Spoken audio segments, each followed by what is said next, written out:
بسم اللہ الرحمن الرحیم۔ سلطان صلاح الدین ایوبی کیا تھے؟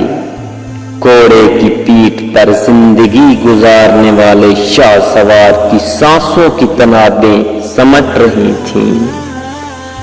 آخری وقت آن پہنچا تھا۔ زندگی میں میری ایک ہی حسرت رہی۔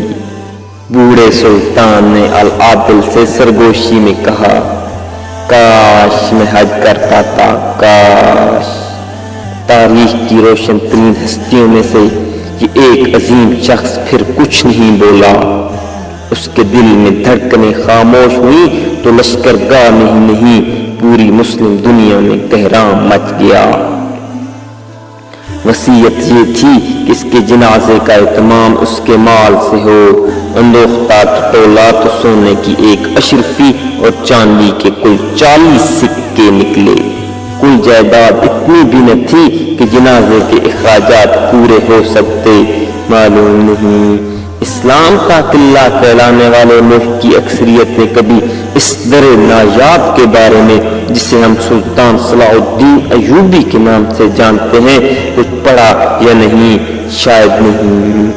فخر سے لاکھوں کی زکوٰۃ دینے والے عمرہ کو بھی معلوم نہیں کہ سلطان صلاح الدین نے کبھی زکوٰۃ نہیں دی، کیونکہ اپنے حصے کی دولت بانٹنے کے بعد اس کے پاس کبھی اتنا بچہ ہی نہیں کہ زکوٰۃ کا نصاب پورا ہو سکے۔